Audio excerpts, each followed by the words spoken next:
மானஸ் பக்கங்கள். Hi friends, இது மாலிகாவின் கேளுங்க கதை கேளுங்க. மானஸ் எழுதிய மலரே மௌனமா அத்தியாயம் 5. செந்தில் செல்வத்தை தீயாக முறைத்து கொண்டிருக்க அங்கே வந்தான் காசி. அண்ணே, ரெடியா? போலாமா? போலாண்டா. இந்த பைய வண்டியில் வச்சுடு. தன் கையில் இருந்த கோப்புகள் அடங்கிய பையை காசியிடம் தந்துவிட்டு, சரிடா, நான் சித்தப்பா கிட்ட பேசிக்கிறேன், நீ கவலைப்படாத என்று விட்டு அவன் பதிலுக்காக காத்திருக்காமல் காரை நோக்கி சென்றான். அண்ணா அண்ணா, செந்தில் அழைத்ததை கேட்டும் கேட்காமல் காரில் ஏறி அமர்ந்து கொண்டான். ச்சே, எவ்வளோ சொன்னாலும் கேட்கறதில்ல என்று புலம்பியபடியே மீண்டும் வீட்டிற்குள் சென்று விட்டான் செந்தில். என்ன உன் தம்பி கண்ணில் ஃபயரை விட்டுக்கிட்டு நிற்கிறான்? விடுடா. என்ன விஷயம் என்ன? வேற என்ன, எங்கள் அப்பா தான். இவனுக்கும் மலருக்கும் வேற என்ன வேலை? அவர் பேசுகிறப்போ ஏன் வாயை முடிக்கிட்டு இருக்க? பதிலுக்கு பேசுன்னு டார்ச்சர் பண்ணுறாங்க. ஒரு நிமிஷம் ஆகுமா பேசுறதுக்கு? ஆனால் ஒரே வார்த்தை போதும், ஒரு உறவுக்குள்ள விரிசலை கொண்டு வரேன்னு அவங்களுக்கு புரிய மாட்டேங்குது. தன் செல்போனை பார்த்தபடி கூறினான்.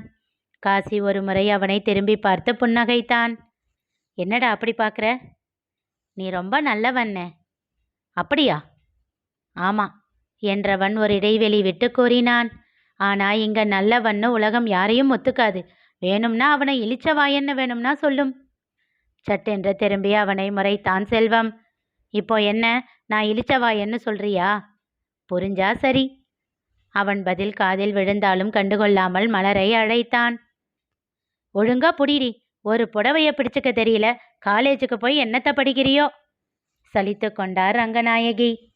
இது நல்லா இருக்கே, காலேஜில் பட்டு புடவையை எப்படி மடிக்கிறது நான் சொல்லி கொடுக்குறாங்க சத்தமாக சொல்லிவிட்டு, ரொம்ப பண்ணுது இந்த கிழவி, தனக்குள் சொல்லி கொண்டாள். என்னடி முணுமுணுக்கிற? நீ ரொம்ப நல்லவன்னு சொன்ன. தெரியும்டி தெரியும். நீ என்னை பற்றி என்ன பேசுகிறன்னு கூட தெரியாதா என்ன? போன வாரம் வயலில் இருக்கிற சோளக்கொல்லை பொம்மையை என் பேர் போட்டு கூப்பிட்டு பேசினியாமே. சேச்சே, எவ்வளோ உன்கிட்ட தப்பாக போட்டு கொடுத்துருக்கா. யார் எதை சொன்னாலும் நீ நம்பாத. நான் உன்னையும் நம்ப மாட்டேன்டி. நிஜமா நான் அப்படி சொல்லவே இல்லை. நீ நம்புனா நம்பு, நம்பாட்டி போ. அந்த பொம்மை எவ்வளோ அழகாக இருக்குது, அதுக்கு போய் உன் பேர் வச்சு கூப்பிடுவேனா நான்? அடி எடுபட்ட சிரிக்கி, எடுடி அந்த விளக்க மாத்த. அவளோ அங்கிருந்து ஓடியே விட்டாள். அப்போது அங்கே இருந்து அவள் செல்போன் ஒலிக்க எடுத்து பார்த்தார் அவர். திரையில் செல்வத்தின் புகைப்படம் ஒளிர செல்வம் மாமா என்று காட்டியது. ஏ மலரு, உனக்கு ஃபோனுடி. ஐ அஸ்கு புஸ்கு, நான் ஏமாறுவேன்னு நினச்சியா? அடிக்கு இருக்கச்சி, செல்வம் கூப்பிடுறாண்டி. அடுத்த நொடி கொலுசு சத்தம் சலசலக்க அவள் ஓடி வரும் சத்தம் கேட்டது. வந்த வேகத்தில் அவர் கையில் இருந்த ஃபோனை பறித்து அழைப்பை ஏற்று காதில் வைத்து மாமா என்றாள் மூச்சு வாங்கியபடி. என்னடா, ஏன் இப்படி மூச்சு வாங்குற? அது ஃபோன் தூரமாக இருந்துச்சா, ஓடி வந்து எடுத்தேன், அதான். இரு முதல்ல ரிலாக்ஸ் ஆகு, அப்புறமா பேசலாம். சில நொடிகள் அமைதியை கடந்து, இப்போ ஓகேவா என்றான். ஓகே என்றாள் புன்னகையோடு. அவளையே பார்த்து கொண்டிருந்த ரங்கநாயகி அங்கிருந்து சென்று விட்டார். என்ன விஷயம் மாமா? நான் பணியாரம் சாப்பிடலன்னு ஃபீல் பண்ணியாமே, அம்மா சொன்னாங்க. அதான் நான் சாப்பிட்டேன்னு சொல்லத்தான் ஃபோன் பண்ணேன். அப்படியே நீ கொடுத்தப்போ சாப்பிடாததுக்கு சாரி சொல்லலாம்னு கூப்பிட்டேன். போ மாமா, உன் சாரியை நீயே வச்சுக்க. உன் தம்பியும் தங்கச்சியும் என்னை பார்த்து எப்படி சிரிச்சாங்க தெரியுமா? எனக்கு ரொம்ப அவமானமாக போச்சு. அந்த அவமானம் உன்னாலன்றதுனால மட்டும்தான் நான் அமைதியாக இருக்கேன். இதுவே வேற யாராச்சும் காரணமாக இருந்திருந்தா நடந்திருக்கிறதே வேற. சரி சாரிடா மலரு, முக்கியமான வேலை, விட்டா மறந்துடுவேன், அப்புறம் பிரச்சனையாகிடும். அதனால தான்டா. வேணும்னா அதுக்கு பதில் வேற ஏதாவது கேளு, நான் செய்கிறேன். அப்படி சொல்றியா நீ? அப்புறம் பேச்சு மாற மாட்டியே. மாட்டேன், கேளு. ஒரு ரூமில் இருக்கிற ஊஞ்சலில் உட்காந்து ஒரு செல்ஃபி எடுத்துக்கணும் மாமான்னு பட்டுன்னு கேட்டுடு மலரு. மனம் முந்தி தள்ளியது.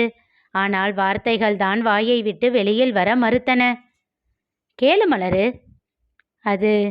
அது கேட்க நினைக்கும் போதே அந்த நாள் ஞாபகம் வர அப்படியே எச்சில் கூட்டி விழுங்கினாள்.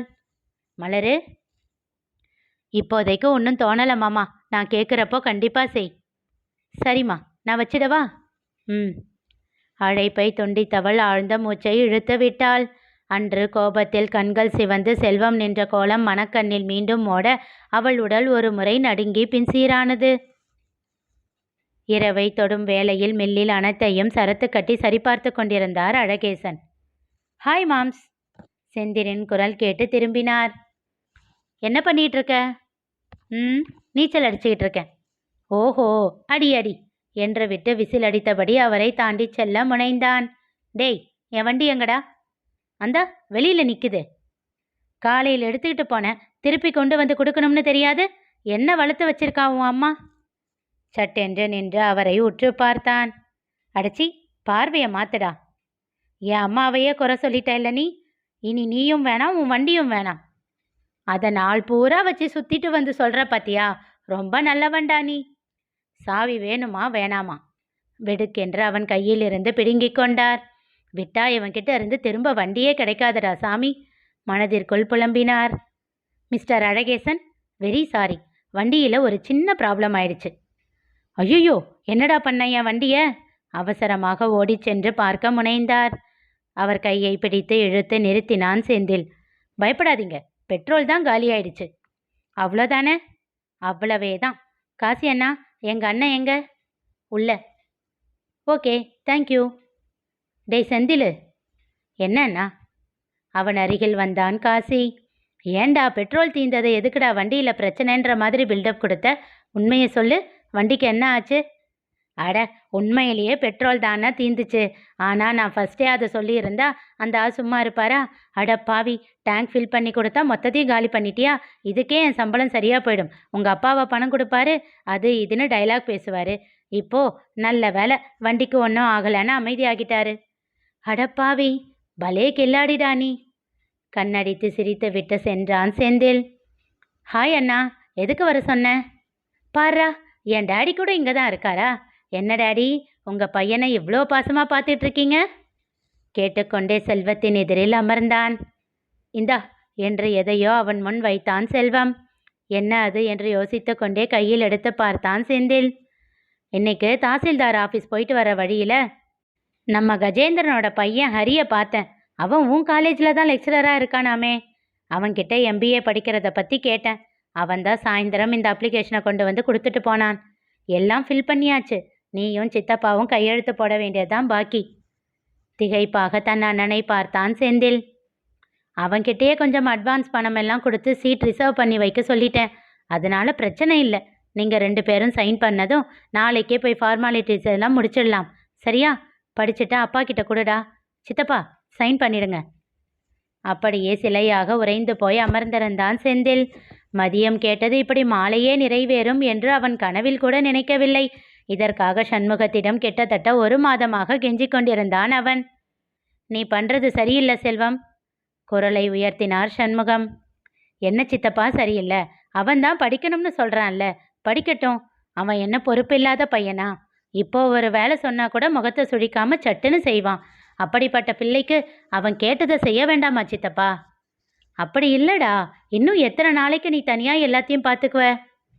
எனக்கு என்ன வயசா ஆயிடுச்சு? இல்லடா, உனக்கு எப்படி சொல்கிறது? உனக்கு இப்போ கல்யாணம் ஆகிட்டா அடிக்கடி வேலையை விட்டுட்டு அங்கே இங்கேன்னு போக வேண்டி வரும். அப்போது இவன் இங்கே இருந்தால் நீயும் நிம்மதியாக போய் வருவ இல்லை? அட, அந்த கருமம் நடக்கிறப்போ பார்த்துக்கலாம் சித்தப்பா. அப்படியே ஒன்று போட்டேன்னா அது என்ன பேச்சு? கருமம் அது இதுன்னு. சரி, தப்பு தான், விடுங்க சித்தப்பா. இல்லை, உங்கள் பிடிவாதம் தான் முக்கியம்னா ஒன்றும் பிரச்சனை இல்லை. இவனும் படிப்பை முடிச்சிட்டான், இன்னும் 2 பேருக்கு கல்யாணம் பண்ணணும். உன்னால தான் இவங்க 2 பேருக்கும் பண்ண முடியலன்னு உங்கள் அண்ணன் தினமும் என்னை கரிச்சு கொட்டட்டும். அதுதான் உங்களுக்கு வேணுமா? வேணாம் வேணாம். அடே, நீ எவ்வளோ வேணாலும் படித்து தொலை. எத்தனை கையெழுத்து போடணும்னு சொல்லு, போடுறேன் என்றார் அவசரமாக. அந்த ஃபார்மை பிரித்து அதில் தேவையான இடங்களில் சண்முகத்திடம் இருந்து கையெழுத்துக்களை வாங்கி கொண்டான் செல்வம். அவர் எழுந்து சென்றதும், என்னடா ஹாப்பியா என்றான் செந்திலிடம். மத்தியானம் இதைத்தான் சொன்னியா? பெரியப்பா பாயிண்ட் எடுத்து கொடுத்துருக்காருன்னு சிரித்தான் செல்வம். சிரிக்காதண்ணா, எவ்வளோ கஷ்டமாக இருக்கு தெரியுமா? சீச்சி, இதில் ஃபீல் பண்ண என்னடா இருக்கு? அவன் தோளில் செல்லமாக தட்டினான். ஆனா அண்ணா, ஒரு விஷயம். என்னடா? உனக்கு வரப்போகிற பொண்ணு ரொம்ப லக்கி. தம்பி ஆசைப்பட்ட இதையே பாதி நாளில் நிறைவேற்றிட்ட. பொண்டாட்டி ஆசைப்பட்ட என்ன எல்லாம் பண்ணுவ. யாருக்கு கொடுத்து வச்சிருக்கோ? உறக்க சிரித்தான் செல்வம்.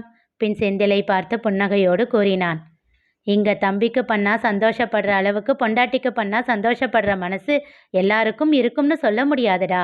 இந்த உலகம் வேற மாதிரி செந்தில், வாடுறது கஷ்டம் சொல்லிவிட்டு தன் வேலையில் மூழ்கி போனான்.